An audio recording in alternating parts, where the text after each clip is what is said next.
Kaiju number 8, episode 15, the strongest division. We get to see Narumi flex. We have Kikoru finally showing off exactly the warrior we know she is. And Kefka finally gets over his personal issues. All that and more after this.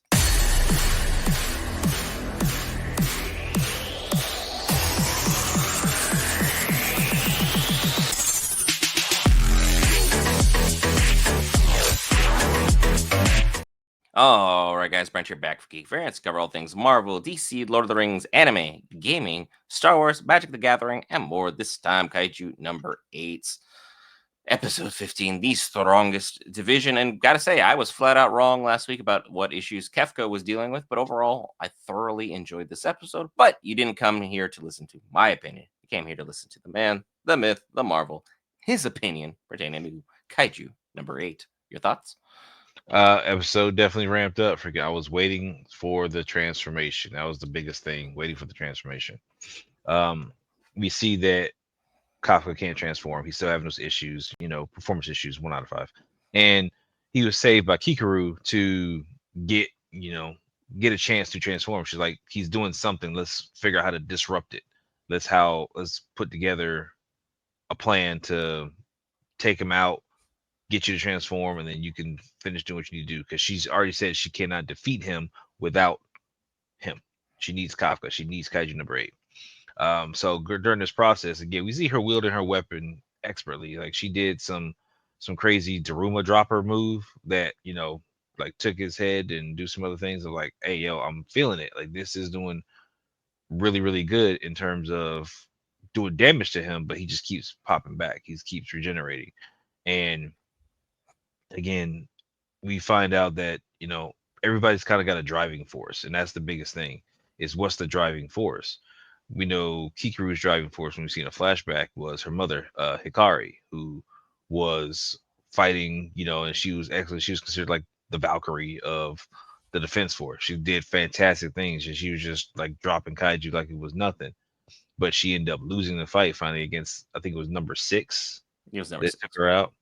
So with that being said, and that fueled Kikoru to be better because she wanted to help mommy, and mommy's gonna come help her if she was ever in trouble. But she was mad at herself.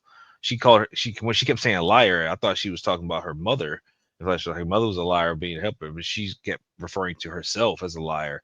That she was never able to go help her mother when she needed her, and that's something that she held on to for so long, and that's kind of her driving force to be as good as she is and be one of the top freaking students. And don't get me wrong, her dad is no slouch either. So it's like she gets it, honestly with everything that she does. So it's great to see her, but she knows when certain things are past her point. And I think seeing this and then seeing his friends, pretty much die at the hands of himself as Kafka's having his own kind of flashback moment. He just jacked up. He tried to kick an ant and broke his leg. Bad. Uh, but the fact is that he sees this and he has to we've realized that it's a problem with him that he has to push past it.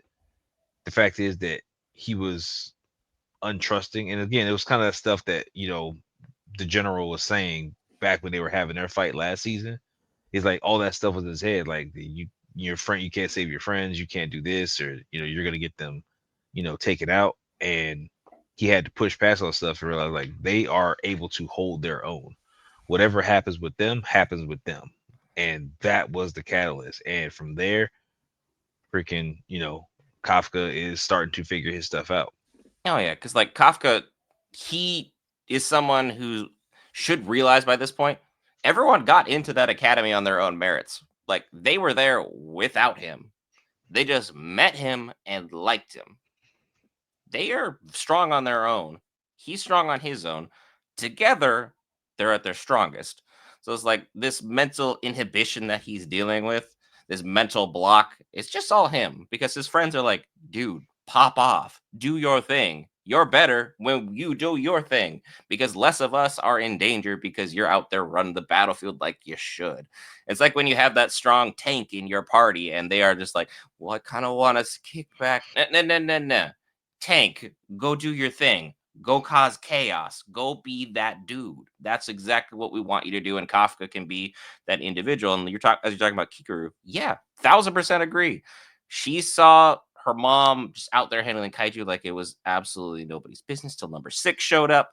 And then she, looked at her dad and then saw that he wasn't shedding a tear. He was solemn. He was resolute. And she just, as a child, she goes, okay, dad's being strong.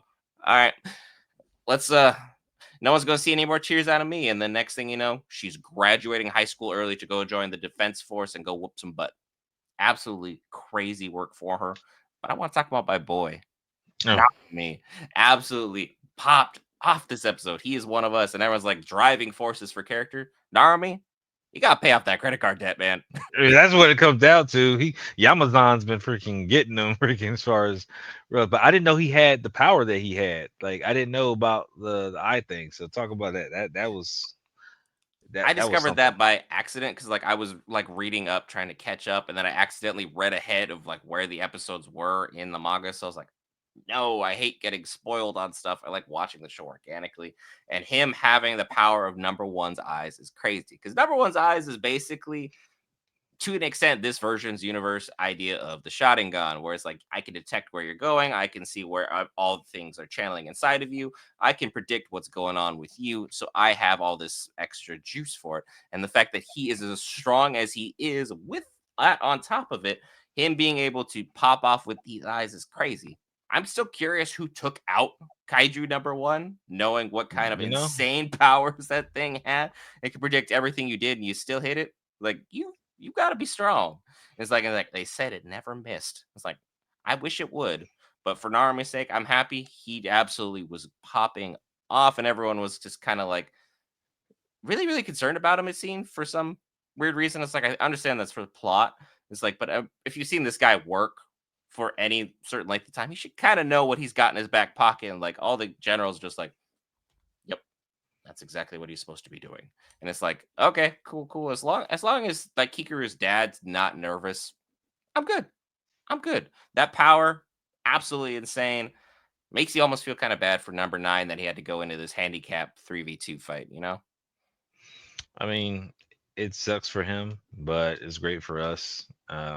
I'm with it. Like this was a solid episode to build up and to get freaking division number one where it should be with Kikuru doing her thing and Kafka finally hitting his transformation and being able to fight back. And in the process of hitting that transformation, acquiring new abilities that he didn't know he had. This wasn't stuff that wasn't. This is just stuff that he didn't realize he had. He's always had it apparently, but he's sitting there, he's moving around in the air, freaking, like like he's a certain Fire Force member. Like he is flying, using the soles of his feet, and he's got freaking like jet propulsion going on. He is able to detect, the core and blast through it with lightning speed. Like he's so much faster than what he was before. So it's like him kind of letting go of those inhibitions, getting stronger through the fights and the different regenerations and stuff that he's done in the first season and coming here. So that he has definitely upped his game. So we're definitely going to see him do a whole lot more. And I still think he's got more powers and abilities to unlock in the future. But for now, so at that freaking he's firing on all cylinders that he has available and he's getting stuff done because he just splattered number nine, all over the freaking concrete. And if you know anything, I'm pretty sure number nine's not done. I'm pretty sure he's still there because he never smashed. He smashed the ant score, but not number nine. So it's like we still got to deal with either number nine's going to retreat back and then come back later, or number nine's going to show back up next episode and be like, yeah, nah, you ain't get me. Let's throw them hands and we go get into it. So still on the horizon. We still got to wait and see if this particular situation is going to get resolved. Is it resolved now or is it going to get resolved next episode? So wait and see. Yeah, because number nine's whole thing is like forced evolution. He's continually learning, continually adapting. So it's like if he literally just got one shot by this, be like, you did not learn nearly enough, or Kafka was just swinging at an unprecedented level, in which case you were just nigh unprepared for. But we'll see ultimately what happens because we've seen number nine use clones before, so I wouldn't say it's out of pocket for there to be another one. Or who knows, we could see Kaiju number 10 or so on and so forth. We don't know how far this whole chain goes, but it's like even the general was like, there is unprecedented things that number 9 is doing that was not in the third division's report the last time he attacked. So we're getting a lot of new information. A lot of characters are growing and adapting and changing. This is a very fun universe. Big monsters, big fights, big story. Kind of like it. Really enjoying it thus far. Any final thoughts before we head on out for this episode? I want to see if Kaiju No Race can be able to get like Godzilla big at some point and fight somebody. As Like long I'm as he's curious. fast, I think it'd be fine because we all know that Godzilla's biggest issue is he don't move fast. It's just Hey kind man, of a stationary target. It's just he can tank it he got a because he mean fights a drop big kick though. gorilla. Yeah, he He's does. God, that's one of the craziest things that Godzilla's ever done. Just straight up tail slide attack. It's like whoever thought of this, you crazy for that. But at the same time, hey, I appreciate the memes, everything pertaining to that. I'd also appreciate if you hit that lovely subscribe button. It's free, greatly helps us out, and as well as hitting that like button, sharing this video around. And if you feel inclined to do so, go ahead, consider becoming a member. Our first member just hit their first month and just got their brand new green badge. So hey, thank you to that individual. We appreciate y'all. I've been Brent with the man, the myth, the marvel. We'll see you tomorrow for some more Gotcha Yakuda. See you then.